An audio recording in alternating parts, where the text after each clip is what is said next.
Hey everybody, Todd Bettenhausen again. Another one of my sim racing videos as we continue with the Fanatec ClubSport Wheel.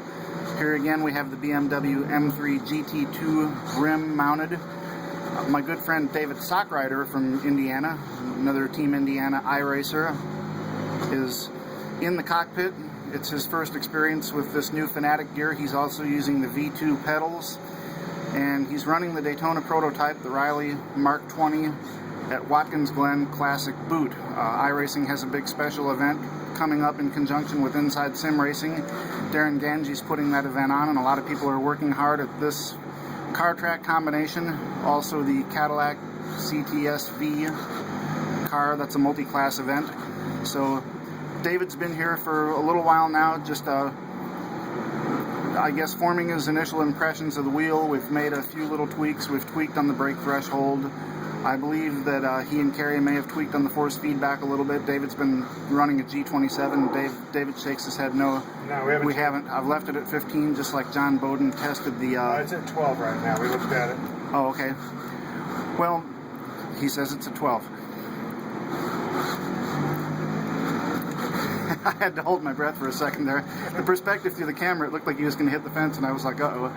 Anyways, we did note that when John Bowden was driving the spec racer, that you do have to set a higher number on the force feedback slider to get comparable force feedback from these Fanatec ClubSports compared to Logitech wheels, but these wheels are also capable of much, much higher overall force feedback. So I'm going to turn it over to David here and let him share any impressions he might want to as he continues to lap this historic course. So David, take it away.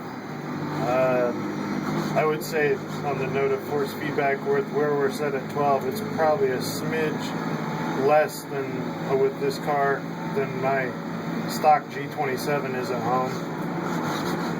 And I was telling Todd right before we started shooting, if I were to use these pedals for a period of time, I would probably up the spring strength in the pedals, because it feels a little less than what I'm used to running.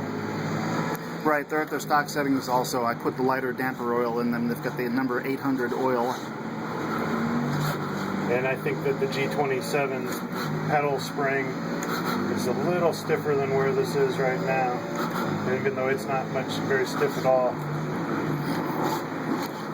I do agree. I've been running the CST F1 pedals, which I like very much. I like them because they're a rugged, you might say, a commercial quality pedal, and we do occasionally take our cockpits to public events like trade shows, things like that. So these pedals do feel a little softer to me, but again, they're at stock settings. I know that I can bump up the spring preload and adjust the holes so that we can reduce the travel and stiffen the springs and all that sort of stuff. But we're just running them at their stock setup right now, so I do agree with David's observations about the pedals. Now, you did say something about the force feedback compared to your G27, that it felt a little lighter. Are you talking about at the 12 setting? At the 12 setting. I think if we crank that up a little more, it would probably be closer, or, you know, like you're talking 1 or 2 points compared to probably what I feel at home. So they're pretty comparable. Yeah, it's pretty comparable right now, but like if we went from 12 to 15, I could definitely see it being pretty much the same. And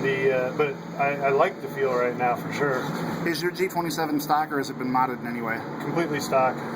Okay, do you feel anything, any major differences in the force feedback? Do you feel anything strange near center or different near center between the two wheels or anything like that? Can you talk about any nuances, or are you too new to the wheel yet? A little too new probably, but I think I feel more, I have a feeling that my wheel is doing some force feedback clipping right now. So some of the road bumps and some of that, I feel a lot more probably over-exaggerated, and I don't feel those here, which is probably actually better. I think. So you're saying that you're feeling about the same amount of force feedback with this wheel, but you believe that your G27 is clipping at the same setting that you're running here?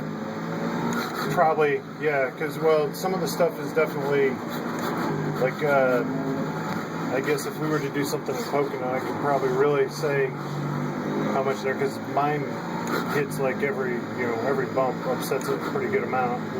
And I think I run the G27 at a fairly high force feedback point.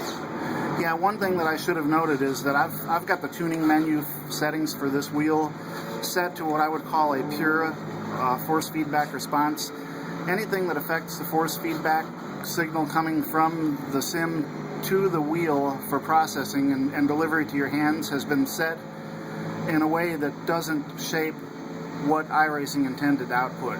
So I've got it set up for what could only be described as a very pure force feedback response, and the only setting that we could really make is to adjust the magnitude in the game.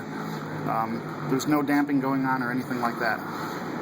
Yeah, I don't run any of the external wheel damping at home either. Hey David, this wheel has a lot of settings that most wheels don't, that allow you to shape what the game developer is sending to the wheel, and I covered those in an earlier video where I showed the tuning monitor settings. Go ahead, Kerry, sorry to interrupt. Yeah, sorry about the interruption. I was actually going to shift gears over to the pedals. I know we turned that potentiometer up to change the threshold braking force needed underfoot there, and that comes from a stock G27 pedals. That's what you're running on, right? Yes. You're not modified in any way? Not at all. Okay. Subjectively, how would you compare that in terms of Once we got the knob changed up to where it is now, I've been able to get pretty consistent. I'm still a smidge slower, running the same car, same setup, but I'm within, like half a second or so of my best times with what I'm running right now.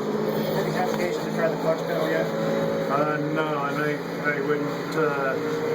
I never really use it much at home either, so I wouldn't be able to really give you a good that. The clutch has an interesting over-centered feel to it, more like a real car, and that once the clutch disengages, the pedal actually gets easier to push. It has kind of a little over-centered cam mechanism built into the linkage that means that the force curve, if you were to plot it, actually goes up and then back down, similar to a real car.